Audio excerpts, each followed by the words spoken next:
Hi friends, எல்லாம் சௌக்கியமாக இருக்கீங்கன்னு நினைக்கிறேன். நானும் சௌக்கியமாக இருக்கிறேன். இன்னைக்கு நம்ம வசீரெக்ஸில் சில தகவல்கள் இருக்குது. ஆனால் ரொம்ப வருத்தமாக இருக்குங்க. மார்க்கெட்டு நல்லா இருக்கிற டைமில் இந்த மாதிரி வசீரெக்ஸில் நடக்கிறது, வசீரெக்ஸ் யூஸ் பண்ணுறவங்களுக்கு எல்லாமே ரொம்ப கவலைக்கிடமாக இருக்குது. என் பணமும் மாட்டிக்கிச்சு, எல்லார் பணமும் அதில் மாட்டிக்கிச்சு. அவங்க என்னதான் பண்ண போகிறாங்க என்னான்னு ஒன்றுமே புரியல. வசீரெக்ஸுக்காரங்க சில தவறுகள் பண்ணாங்க. 18ஆம் தேதி ஹேக்கிங் ஆச்சு. ஜூலை 18ஆம் தேதி, ஒரு 4 நாள் முன்னால். அப்போவே அவங்க உடனடியாக டிபாசிட் பண்ணுறதும் அப்புறம் ட்ரேடிங் பண்ணுறதும் ஸ்டாப் பண்ணிட்டா நல்லா இருந்திருக்கும். ஆனால் அவங்க அப்படி பண்ணலை. வித்ட்ரால் மாத்திரம் ஸ்டாப் பண்ணிட்டாங்க. திருட்டு பசங்க இப்போ எதுக்கு அந்த மாதிரி திருட்டு வேலையெல்லாம் பண்ணுறாங்கன்னு தெரியல. ஹேக் ஆச்சுன்னு தெரியும், எல்லாம் காயின்ஸும் போச்சுன்னு தெரியும், அவங்கக்கிட்ட இருக்கிற பணத்தில் பாதி பணம் போச்சுன்னு தெரியும். தெரிஞ்சு கூட நீ எதுக்கு ஹேக் ஆச்சோ இல்லையோ நிறைய பேருக்கு தெரியாது. அவங்கெல்லாம் டிபாசிட் பண்ணுவாங்கள்ல, அவங்க பணம்லாம் மாட்டிக்கல உள்ளே போய். இப்போ அது மாதிரி ஏகப்பட்ட பேர் பணம்லாம் மாட்டிக்கிச்சு, உள்ளே போய் மாட்டிக்கிச்சு. அவன் இப்போ என்ன சொல்கிறான்னா, ஒரு பவுண்டி ஸ்கீம்னு ஒன்று அனௌன்ஸ் பண்ணியிருக்கான். பவுண்டி ஸ்கீம்னா ரேன்சம் கொடுக்குறோம், நாங்கள் உங்களுக்கு யாருக்காவது எங்கள் காயின்ஸை தயவுசெய்து ரிட்டர்ன் பண்ணிவிடுங்க, எங்கள் எக்ஸ்சேஞ்சில் ஹேக் பண்ண காயின்ஸ் எல்லாமே எங்களுக்கு ரிட்டர்ன் பண்ணிவிடுங்க. ரிட்டர்ன் பண்ணிட்டாக்கா நாங்கள் ஒரு 10%, $234 மில்லியன் ஒரு 10%, $23 மில்லியன் உங்களுக்கு பவுண்டி ஸ்கீம்னு ஒரு பிளானில் ப்ரைஸாக கொடுக்குறோம் அப்படின்னு ஒரு அனௌன்ஸ்மெண்ட் பண்ணியிருக்காங்க. அது நடத்தது லசாராஸ் அப்படின்ற ஒரு நார்த் கொரியன் ஆக்டிவிட்டி குரூப். இது அவங்க ஹேக்கிங் பண்ணுறதுல கில்லாடிங்க.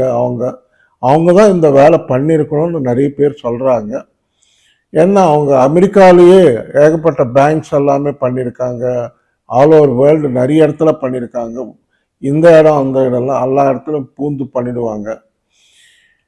அதில் சரி, இவங்க வசீரெக்ஸ்காரங்கிட்ட ஹேக் பண்ணிட்டாங்க. இப்போ பவுண்டி ஸ்கீம்னு ஒன்று வச்சுருக்காங்க. அது எது வரைக்கும் வரும், எப்போ வரும் தெரியல. ஆனால் இதுக்குள்ள இன்னைக்கு மார்னிங்கு ஒரு ப்ரெஸ் ரிலீஸில் நம்ம ட்விட்டரில் ஒரு ட்வீட் பண்ணியிருக்காரு, ஒரு மெசேஜ் கொடுத்துருக்காரு. அது என்னன்னு உங்களுக்கு படிச்சு காட்டுறேன் பாருங்க. அது என்னன்னா, WazirX founder Nishal Shetty said that they would be working to find out the best way to enable withdrawals. We will need to first analyze all the data to come up with an action plan on what's the right formula to allow withdrawal since part of the assets have been stolen, he said. அவர் நிஷில் செட்டி என்றவர் CEO நம்ம வசீரெக்ஸ்க்கு. அவர் என்ன சொல்கிறாருன்னா, நாங்கள் வித்ட்ராவல்ஸுக்கு உடனே அதுக்கு என்னமோ work out பண்ணிட்டு இருக்கோம் ஃபார்முலா. ஏன்னா எங்ககிட்ட இருக்கிறதுல பாதி பணம் போச்சு இதில், இந்த ஹேக்கிங்கில். அதால் நாங்கள் பார்த்து அதுக்கெல்லாம் ஒரு ஃபார்முலா ஒர்க் அவுட் பண்ணணும். அதுக்கு நாங்கள் ட்ரை பண்ணிட்டு இருக்கோம். கண்டிப்பாக நாங்கள் வித்ட்ராவல்ஸுக்கு நம்ம வாலெட்டில் இருக்கிற பணம் வித்ட்ரா பண்ணிக்கிறதுக்கு அலோவ் பண்ணுவாங்க. அது எவ்வளோ அலோவ் பண்ணுறாங்க என்னன்றது அவர் கிளியராக ஒன்றும் பிக்சர் கொடுக்கல. நாங்கள் ஃபார்முலா ஒர்க் அவுட் பண்ணிட்டு இருக்கிறோம். ஒரு லிக்விடேஷன்னுவாங்க. இப்போ பார்த்தீங்கன்னா நிறைய பேர் கம்ப்ளைண்ட் பண்ணுறது என்னன்னா, மிச்சம் எக்ஸ்சேஞ்சோட வசீரெக்ஸில் எல்லாமே விலை குறையாக இருக்குது. ஏன்னா ஷிபாவே எக்ஸாம்பிள் பார்த்தீங்கன்னா 1100 இருக்குது. அதே மிச்சம் எக்ஸ்சேஞ்சில் பார்த்தா 1500 1600 இருக்குது. எதுக்கு இப்படி டிஃப்ரென்ஸ் இருக்குது? பிட்காயின் பார்த்தா 40 லட்சம் தான் இருக்குது, மிச்சம் எக்ஸ்சேஞ்சில் 59 லட்சம். இது என்னன்னா லிக்விடேஷன்னுவாங்க. அது கால்குலேஷன் என்னன்னா அவங்க கிட்ட இருக்கிற காயின்ஸ், அவங்க கிட்ட இருக்கிற அசெட்ஸ் மொத்தமே ஒரு கால்குலேஷன் பண்ணுவாங்க, இவ்வளோன்னு வேல்யூ பண்ணுவாங்க. அந்த வேல்யூவேஷன்ல இப்போ அவங்க கிட்ட இருக்கிறதுல பணத்துல பாதி பணம் $234 மில்லியன் கிட்டத்தட்ட 2000 கோடி நம்ம இந்தியன் மணி தொலைஞ்சு போச்சு, அடிச்சுட்டாங்க. அந்த ஹேக்கர்ஸ் ஸ்டீல் பண்ணிட்டாங்க. அதால இருக்கிற காயின்ஸ் எல்லாமே பாதி வேலை தான் காட்டும், ஆட்டோமேட்டிக்காக வேலை அப்படி தான் காட்டும், அந்த கால்குலேஷன்ஸில் தான் காட்டும். அது இது இப்போ அவங்க ஒரு சில பேர் நினைக்கலாம், அது கூட இருக்கு. இப்போ அடித்த காயின்ஸு லிஸ்ட் இருக்கு, ஸ்டோலன் காயின்ஸு. மிச்சம் இருக்கிற காயின்ஸ் அவங்க என்ன தப்பு பண்ணாங்க? அவங்க காயின்ஸ் அவங்களுக்கு ரிட்டர்ன் கொடுத்துடலாம்ல, அவங்க காயின்ஸோ இல்லை பணமோ அவங்களுக்கு ரிட்டர்ன் கொடுத்துடலாம்ல அப்படின்னு நினைக்கிறவங்களும் இருக்கு. அதில் நானும் இருக்கிறேன். அவங்க அந்த மாதிரி மிச்சம் காயின்ஸ் போச்சு, ஒரு 7-8 காயின் தான் மேஜராக திருட்டு போச்சு. அதில் ஷிபா காயின் தான் கிட்டத்தட்ட 500 ட்ரில்லியன் காயின்ஸ் தொலைஞ்சு போச்சு, அடிச்சுட்டாங்க, திருட்டு போச்சு அப்படின்றீங்க. மிச்சம் காயின்ஸ் எல்லாம் இருக்கிறது இல்லை. மிச்சம் காயின்ஸ் இருக்கிறப்போ அந்த பர்டிகுலர் காயின்ஸ் இருக்கிறத மாத்திரம் நிறுத்தி வச்சு மிச்சம் காயின்ஸ் இருக்கிறவங்களுக்கு அவங்க காயின்ஸ் வித்துக்கிற மாதிரி பண்ணி, வித்து காசு வித்ட்ரா பண்ணிக்கிறதோ இல்லை கண்டினியூ பண்ணிக்கிறதோ ட்ரேடிங் பண்ணிக்கிறதோ ஏதோ ஒன்று பண்ணுற மாதிரி பண்ணால் நல்லா இருக்கும். அவங்க எதுக்கு டிலே பண்ணுறாங்க? ஸ்லோவாக டிலேன்னா அவங்களும் கன்ஃபியூஷனில் இருக்கிறாங்க, என்ன பண்ணுறதுன்னு ஒன்றுமே புரியல அவங்களுக்கும். ஒரே தடவை 50% கிட்டத்தட்ட 2000 கோடினா சாதாரண அமௌண்ட் இல்லை, யாருக்காவது பயங்கரமாக இருக்கும், கடுப்பில் இருக்கும். ஸோ அந்த பயத்தில் இருக்கிறாங்கனால இது கொஞ்சம் டைம் பிடிக்கும்னு அவரே சொல்கிறாரு. முதல்ல வித்ட்ராவல்ஸுக்கு இம்மீடியட்டாக நாங்கள் அரேஞ்ச் பண்ணுறோம். வித்ட்ராவல்ஸில் எப்படி நடக்கும்னா, நம்ம யூஸ் பண்ணாத ஃபண்ட்ஸு, நம்ம எதுவும் காயின்ஸ் வாங்காமல் சில பேர் பணம் போட்டு வச்சுருப்பாங்க, அந்த மாதிரி பணம் 100% வரத்துக்கு வாய்ப்பு இருக்குது அப்படின்னு நினைக்கிறேன். பார்க்கணும் இன்னும் ஃபைனலாக அவங்க எப்படி கொடுக்குறாங்கன்னு. சில பேருக்கு கொஞ்சம் காயின்ஸ் வாங்கி விற்ற காசு இருந்தாக்கா ஒரு 75%ஓ 80% அந்த மாதிரி வரத்துக்கு வாய்ப்பு இருக்குது. சரி, ஏதோ ஒன்று கொடுத்துட்டாங்கன்னா நம்ம பணம் கொஞ்சமாவது ரியலைஸ் ஆகிட்டா நல்லா இருக்கும்னு நினைக்கிறவங்க நிறைய பேர் இருக்கிறோம். ஏன்னா கிட்டத்தட்ட 16 மில்லியன் பீப்புள் வசீரெக்ஸ் யூஸ் பண்ணிட்டு இருக்காங்க, all over India, all over world. So இந்த மாதிரி நடந்ததுன்னா ரொம்ப வருத்தமாக இருக்கு. இப்போ அடுத்தபடியாக அவங்க என்ன பண்ண போறாங்க என்னன்றது, இப்போ பவுண்டி ஸ்கீம்ல ஏதாவது வந்தா எல்லாருக்கும் கொடுக்கறதுக்கு கொஞ்சம் இதெல்லாம் டைம் பிடிக்கும். ஏன்னா கோர்ட்டில் போய் கோர்ட்டு டிசிஷன் கொடுக்கும். ஒரு லிக்விடேட்டர் ஒருத்தர், நம்ம அட்வொகேட் ஒருத்தர் அப்பாயின்மெண்ட் பண்ணி மொத்தம் போன அசெட்ஸ் என்ன, இருக்கிற அசெட்ஸ் என்ன, எப்படி டிவைட் பண்ணலாம், எப்படி கால்குலேஷன் பண்ணலாம் அப்படின்றது பார்ப்பாரு. அது பார்த்து ஒரு செட்டில்மெண்ட்ஸ் சொல்லுவார், ஐடியாஸு. அது கோர்ட்டு இன்வால்வ் ஆகணும். அதில் கோர்ட் இன்வால்வ் ஆகி தான் அது டிசிஷன் எடுத்து சொல்லணும். கோர்ட் இந்த மாதிரி பண்ணுங்க அப்படின்னு கோர்ட்டு டிசிஷன் எடுத்து ஒரு ஆர்டர் பாஸ் பண்ணாதான் அந்த மாதிரி பண்ண முடியும். பார்க்கலாம் எப்படி பண்ணுறாங்கன்னு பார்க்கலாம். முதல்ல வித்ட்ராவல் கொடுத்துட்டோன்னா கொஞ்சமாவது நம்ம பணம் வெளியே வந்துடும்னு நான் எதிர்பார்க்குறேன். டெஃபினட்டாக இந்த வாரத்தில் ஏதோ ஒரு சொல்யூஷன் காட்டுவாங்க வித்ட்ராவல்ஸ்க்கு மாத்திரம் அப்படின்னு நினைக்கிறேன். பார்ப்போம் எத்தனை நாள் பிடிக்குதுன்னு. பண்ணிட்டாங்கன்னா நல்லா இருக்கும். இது வசீரெக்ஸ் சமாச்சாரம். அடுத்தபடியா இப்போ இருக்கிற எக்ஸ்சேஞ்சிலேயே எனக்கு நல்லா இருக்கிற எக்ஸ்சேஞ்ச் பார்த்தாக்கா காயின் டிசிஎக்ஸ் அருமையாக இருக்குது. ஏன்னா காயின் டிசிஎக்ஸ்க்கு நம்ம காயின்ஸ் வச்சுருந்தா அதுக்கு வேறு தனிப்பட்ட முறையில் ஹார்ட்வேர் வேலட் எதுவும் தேவையில்லை. நம்ம ட்ரஸ்ட் வேலட்டுக்கும் எதுக்கும் மாற்ற வேண்டிய அவசியமும் கிடையாது. ஏன்னா அவங்களே ஃபுல் செக்யூரிட்டி கொடுத்தாங்க. அந்த ஆப்ஷன் கூட கிடையாது. நம்ம காயின்ஸை வேறு ஹார்ட்வேர் வேலட்டை மாற்றணுன்னா கூட முடியாதது. அது நல்லா இருக்குது. எக்ஸ்சேஞ்ச் கூட நல்லா இருக்குது. ஐஎன்ஆர் ட்ரேடிங் பண்ணுங்கிறது கண்டிப்பாக ஈஸியாக இருக்குது. இந்த டெபாசிட் வித்ட்ரால்ஸ் கூட ஈஸியாக இருக்குது. உடனே நடக்குது, இன்ஸ்டண்ட்டாக நடக்குது. அது ஒன்று பார்த்துக்கோங்க. அது இந்த வீடியோ எண்டில் என்னுடைய வாட்ஸ்அப் நம்பர் இருக்கும்.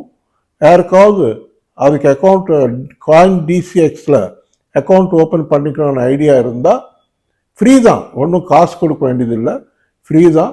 அக்கௌண்ட் ஓப்பன் பண்ணிக்கணும்னு நினச்சா என் வாட்ஸ்அப் நம்பரில் சேட் பண்ணுங்கள், நான் லிங்க் அனுப்புகிறேன், ஓப்பன் பண்ணிக்கோங்க.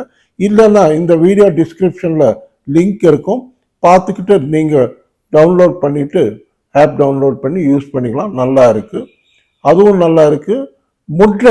முட்ரெக்ஸ் எக்ஸ்சேஞ்ச் கூட நல்லா இருக்குது, அது ஒன்று பார்த்துக்கோங்க. அதுக்கப்புறம் ஜியோடஸ் கூட நல்லா இருக்குது. சன் கிரிப்டோ இதெல்லாம் நல்லா இருக்குது, பரவாயில்ல. எதுவும் இதில் இருக்கிறதுல டாப் பெஸ்ட் இப்போ பார்த்தாக்கா காயின் டிசிஎக்ஸ் தான் அருமையாக இருக்குது, அது ஒன்று பார்த்துக்கோங்க. இப்போ நம்ம கிரிப்டோ கரன்சி மார்க்கெட்டுக்கு வந்தாக்கா கொஞ்சம் பாசிட்டிவ் நியூஸில் வந்திருக்கு. நேற்று மார்னிங்லேருந்து பாசிட்டிவாக ட்ரேட் ஆகுது. பிட்காயின் கொஞ்சம் ரேஸ் ஆச்சு. 68,000 டாலர் கிட்ட ட்ரேட் ஆகுது. அதுக்கு ரீசன் என்னன்னா, நேற்று ஈவினிங்கு நம்ம அமெரிக்கன் பிரசிடென்ட் பைடன் அவர்கள் ஒரு அறிக்கை இட்டார். அவர் இந்த வருஷம் நடக்க போகிற நவம்பரில் நடக்கிற ஜெனரல் எலெக்ஷனில் நிற்க மாட்டேன்னா வேற யாரையாவது டெமோக்ராட்டிக் கேண்டிடேட் வேற யாரையாவது நிற்க வைக்கிறான் அப்படின்னு அவர் ஒதுக்கிட்டாரு. அவர் நிற்க மாட்டேன்னு ஒதுக்கிட்டாரு. அது ஒரு பெரிய விஷயம், நல்ல விஷயம். ஏன்னா அவருக்கும் வயசு 82 வயசு ஆகி போச்சு, 82 வருஷம் ஆயிடுச்சு. அவரால் முடியல. நிறைய பேர் கேட்டுக்கிட்டு டெமோக்ராட்டிக் பார்ட்டியில் நிறைய பேர் கேட்டு கடைசியாக அவர் வித்ட்ரா பண்ணிட்டார். நான் கண்டெஸ்ட் பண்ண போகிறதில்ல, வேற யாராவது கண்டெஸ்ட் பண்ணுவாங்க. Most probably Kamala Harris contest பண்ணுவாங்கன்னு நினைக்கிறேன். கமலா ஹாரிஸ்க்கு அவரோட சப்போர்ட் கொடுக்குறாரு. பார்ப்போம் என்ன நடக்குதுன்னு. இதால் கொஞ்சம் மார்க்கெட்டு சூடேறி போச்சு. ஏன்னா இப்போ நமக்கு நல்ல அட்வான்டேஜ் என்னன்னா, அவர் எக்ஸ் பிரசிடென்ட் ட்ரம்ப் வரது தான் நமக்கு நல்ல யூஸ்ஃபுல்லு. நம்ம கிரிப்டோ கரன்சி மார்க்கெட் ரெகுலேட் ஆகிடும் உடனே. ஏன்னா அவங்க தற்சமயம் அவங்க பணம் வாங்கிறது எல்லாமே இந்த எலெக்ஷன் ஃபண்டுன்னு வாங்குவாங்க. பெரிய பெரிய கம்பெனிஸு ஃபேக்ட்ரிஸு அதெல்லாமே அவங்கெல்லாம் கொடுப்பாங்க எலெக்ஷன் ஃபண்டுன்னு.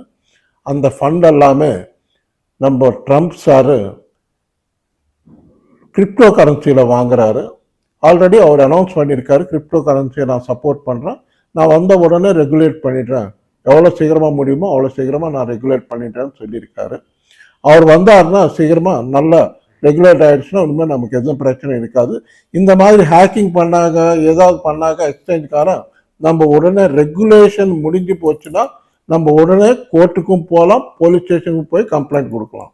எப்போ நம்ம இந்தியாவில் கூட அதே மாதிரி ரெகுலேட் பண்ணிட்டாங்கன்னா ஈஸியாக இருக்கும். நம்ம இந்நேரத்துக்கு நம்ம போலீஸ் கம்ப்ளைண்ட் கொடுத்துருக்கலாம், நம்ம கோர்ட்டில் போய் ஒரு சூட் ஃபைல் பண்ணியிருக்கலாம். கிளைம் ஃபார்ம் போட்டோம்னா சி ஃபார்ம்னுவாங்க, கிளைம் ஃபார்ம் போட்டு எனக்கு இவ்வளோ பணம் வரணும் அப்படின்னு ஒரு கிளைம் ஃபார்ம் பண்ணியிருக்கலாம். இந்த மாதிரி பண்ணுறதுக்கு நிறைய சான்சஸ் இருக்குது. அப்போ பயம் இருக்கும் அவங்களுக்கும். இப்போ அவங்க பொறுப்பு இல்லாமல் இருந்ததால தானே இவ்வளோ பேர் பாதிக்கப்பட்டாங்க. இப்போது வசீரக்ஸ்காரன் பொறுப்பாக இருந்தா, ஏன்னா 4 பேர் கையெழுத்து போட்டால் தான் அதுலேருந்து பணம் எடுக்க முடியும், அதுலேருந்து காயின்ஸ் எடுக்க முடியும். அந்த லாக்கர், அந்த ஹார்ட்வேர் வேலட் இருக்கிற வேலட், ஒரு ஹார்ட்வேர் வேலட் தான் மல்டி சிக் வேலட் தான் ஹேக் ஆச்சு. அந்த ஹேக்குக்கு 4 பேர் நம்பர்ஸ் லாக் ஓப்பன் பண்ணணும். 4 பேர் ஒரு கம்பெனி, இவங்க 5 பேர் ஓப்பன் பண்ணாதான் அது தெரியும், ஓப்பன் ஆகும், வரும் வெளியே, அந்த டிரான்சாக்ஷன் நடக்கும். இது எப்படி பொறுப்பு இல்லாமல் இவ்வளோ இதாக பண்ணி இப்போ பாதிக்கப்பட்டது நம்ம, அவஸ்தைப்படுறது நம்ம பணம் போச்சேன்னு வருத்தப்பட்டு கஷ்டப்படுறது நம்ம கஷ்டப்படுறோம். ஏதோ சம்பாதிக்கலாமே அப்படின்னு தான் நம்ம அதில் பணம் போட்டு பண்ணிட்டு இருக்கோம். இந்த மாதிரி நடந்தால் நம்ம என்னத்து பண்ணுறது? இதில் ஏகப்பட்ட பிரச்சனைகள் ஃபேஸ் பண்ணி வந்தோம். கடைசியில் நல்ல மார்க்கெட் சூடு பிடிக்கிற டைமில் அடுத்த மாசத்துல நல்ல பயங்கரமா இருக்கும் கிரிப்டோ கரன்சி மார்க்கெட். இந்த நேரத்துல வசீரெக்ஸ்ல இந்த மாதிரி நடக்கிறது. இப்போ மிச்ச எக்ஸ்சேஞ்சில் பண்றவங்க எல்லாம் பண்ணிக்கலாம், அதெல்லாம் நல்லா பண்ணிக்கலாம், பார்த்துக்கோங்க. இது ஒரு பாதிப்பு தான் நமக்கு. கொஞ்சம் இல்லாம இருந்தா நல்லா இருந்திருக்கும். இங்க இருந்து ஆகஸ்ட்ல இருந்து மார்க்கெட் நல்லா சூடு பிடிக்கும். இப்போக்கே பிட்காயின் 67,000 $68,000 கிட்ட இருக்கு. $70,000 கிராஸ் பண்ணிடுச்சுன்னா all time high record cross பண்ணும். ஆகஸ்ட் மந்த்ல நல்லா மேலே போகும். ஆல்ட் காயின்ஸ் எல்லாமே பார்த்துக்கோங்க, ஆல்ட் காயின்ஸ் எல்லாமே மேலே போகும். மெமி காயின்ஸ் ஆல்ட் காயின்ஸ் எல்லாமே போகும். பிட்காயின் மேலே போச்சுன்னா ஆட்டோமேட்டிக்கா மார்க்கெட் எல்லாமே சூடு பிடிக்கும். இந்த வருஷ கடைசியில 2024 லாஸ்ட்டுக்கு வந்தாக்கா பிட்காயின் $1 லட்சம் போறதுக்கு வாய்ப்பு இருக்குன்னு எக்ஸ்பர்ட்ஸ் எல்லாம் சொல்றாங்க. கண்டிப்பா போற மாதிரி தான் இருக்கு. ஏன்னா அவங்க Federal Reserve Bank chairman Jerome Powell அவர் என்ன சொல்லியிருக்காருன்னா, இன்ஃப்ளேஷன் கொஞ்சம் குறைஞ்சிருக்கு, செப்டம்பர் நவம்பர் 2 மாசம் இன்ட்ரெஸ்ட்டை குறைப்போம், ரெடியூஸ் பண்ணுவோம், 2 வாட்டி இன்ட்ரெஸ்ட் கட் பண்ணுவோம் அப்படின்னு இருக்காரு. இது ஒரு பாசிட்டிவ் நியூஸ், நல்ல நியூஸ். நம்ம கிரிப்டோ கரன்சி நல்லா மேகப்போம். இப்போ நம்ம ஷிபாக்கு வந்தாக்கா, ஷிபால ஒரு மேஜர் பாதிப்பு என்னன்னா, இவங்க இந்த ஹேக்கர்ஸ் அடிச்சதுல கிட்டத்தட்ட வசீரெக்ஸ்ல இருந்து ஒரு 100 மில்லியன் டாலர்ஸ் வர்த்து $234 மில்லியன் டோட்டலா அவங்க அடிச்சது. அதுல $100 மில்லியன் ஓன்லி ஷிபா இனு காயின்லயே போச்சு. கிட்டத்தட்ட 500 ட்ரில்லியன் காயின்ஸ் போச்சுன்னா பாருங்களேன் எவ்வளவு மதிப்பு இருக்கிறது போச்சு. அதால கொஞ்சம் மந்தமா இருக்கு ஷிபா இனு காயின். அவங்க என்ன பண்றாங்கன்னு தெரியல. இதுல வேற இன்னொரு நியூஸ் என்னன்னா, இவங்க அடிச்ச லசாராஸ்ன்றது ஒரு நார்த் கொரியன் குரூப் ஒன்று இது மாதிரி அவங்க அமெரிக்காலேயே நிறைய பேங்க்ஸ் ஏகப்பட்டதெல்லாம் ஹேக் பண்ணி நிறைய பண்ணியிருக்காங்க, கோல்மாலெல்லாம் நிறைய பண்ணியிருக்காங்க அவங்க திருட்டு பசங்க. இப்போ நம்ம மடியில் கை வச்சுட்டாங்க, பார்க்கலாம் என்ன பண்ணுறாங்கன்னு. அவங்கள பிடிக்க முடியாது அப்படின்றாங்க. பட் ஏதாவது ரேன்சம் வாங்கி அவங்க கொடுத்துறாங்கன்னா பரவாயில்ல. முதல்ல நம்ம வசீரெக்ஸ்காரன் பணம் வித்ட்ராவல் கொடுத்துட்டானா அட்லீஸ்ட் கொஞ்சம் ரிலீஃப் இருக்கும். இந்த வாரம் பண்ணிட்டா நல்லா இருக்கும். நம்ம ஏதாவது இந்த எக்ஸ்சேஞ்சோ வேற எக்ஸ்சேஞ்சில் போட்டு நம்ம வாங்கிக்கலாம். நான் சொன்ன மாதிரி காயின் டிசிஎக்ஸ் பார்த்துக்கோங்க, அருமையாக இருக்குது, கம்ஃபர்டபுளாக இருக்குது, அதில் வச்சுக்கலாம், நல்லா இருக்குது, நல்ல எக்ஸ்சேஞ்சு பார்த்துக்கோங்க. இது இல்லாமல் ஆல்ட் காயின்ஸில் மெயினாக பார்த்துக்க வேண்டியது எத்தீரியம் ETF நாளைக்கு சாயந்தரம் அமெரிக்கா டைம் 23ஆம் தேதி சாயந்தரம் அமெரிக்காவில் அமெரிக்கன் ஷேர் மார்க்கெட் நாஸ்டாக்ல லிஸ்ட் ஆகுது. எத்தீரியம் ETF ஆட்டோமேட்டிக்காக எத்தீரியம் தற்சமயம் $3,450 கிட்ட ட்ரேட் ஆகிட்டு இருக்கு. 3 லட்சம் ரூபாய் இந்தியன் மணியில் ட்ரேட் ஆகிட்டு இருக்கு. கண்டிப்பாக நாளைக்கு லிஸ்ட் ஆன அப்புறம் இந்த மாத கடைசியிலேயே $4,000 போகும். இன்னும் மேலே போகிறதுக்கு வாய்ப்பு இருக்குது, நல்லா மேலே போகும். ஃபியூச்சரில் எத்தீரியம் நல்லா மேலே போகும். அதுக்கப்புறம் சொலானா பார்த்தீங்கன்னா, சொலானா இப்போவே $180 கிட்ட வந்திருக்கு. போன வாரம் $130 கிட்ட இருந்தது, இந்த வாரம் $180 கிட்ட ட்ரேட் ஆகிட்டு இருக்கு. இனி மேட்டிக்கு ஆடா இதெல்லாமே ஏறுது. காலா ஒன்று பார்த்துக்கோங்க, லோவில் இருக்குது. இந்த விலையில கூட வாங்கலாம், கண்டிப்பாக மேலே ஏறும், அது பார்த்துக்கோங்க. ஆர்பிட்ரம் கூட லோவில் இருக்குது. பால்காட் ஆட்டை $550 இருக்குது, கண்டிப்பாக வாங்கலாம். விலை ஏறிச்சுன்னா கிடுகிடுன்னு $50-60 நல்ல லாபம் கொடுக்கும், பார்த்துக்கிட்டு வாங்கிக்கோங்க. இந்த காயின்ஸ் எல்லாமே பார்த்துக்கோங்க, நல்ல காயின்ஸ். இது டாஜ் காயின், இலான் மஸ்க் ஏதோ பண்ணுறாரு. டாஜ் காயின் கண்டிப்பாக அவர் லேசர் ஐன்னு ஒரு அனௌன்ஸ்மெண்ட் பண்ணியிருக்காரு. அவர் ட்ரம்ப்பை சப்போர்ட் பண்ணுறாரு. பிட்காயினில் நல்லா ஏறும் அவரு தான் சொல்கிறாரு. $1 லட்சம் போகும் பிட்காயின் அப்படின்னு அவர் சொல்லியிருக்காரு. டாஜ் காயின் கூட ஏறுறதுக்கு நல்ல வாய்ப்பு இருக்குது, பார்த்துக்கோங்க. இந்த காயின்ஸ் எல்லாம் பார்த்துக்கோங்க. உங்களுக்கு இந்த வீடியோ பிடிச்சிருந்தா தயவுசெய்து நல்லா லைக்ஸ் வைங்க, நல்லா ஷேர் பண்ணுங்க, நல்லா சப்ஸ்கிரைப் பண்ணுங்க. நன்றி, வணக்கம், மீண்டும் சந்திப்போம். பாய். எதுவும் வருத்தப்படாதீங்க, பார்ப்போம் வசீரெக்ஸ் சமாச்சாரம் என்ன நடக்குதுன்னு பார்ப்போம். கண்டிப்பாக வித்ட்ராயல் அலோவ் பண்ணிட்டாங்கன்னா ஆட்டோமேட்டிக்காக நம்ம பணம் திருப்பி கொஞ்சமாவது வரும்னு எதிர்பார்க்குறேன். வரட்டும். ஓகே ஃப்ரெண்ட்ஸ், பாய்.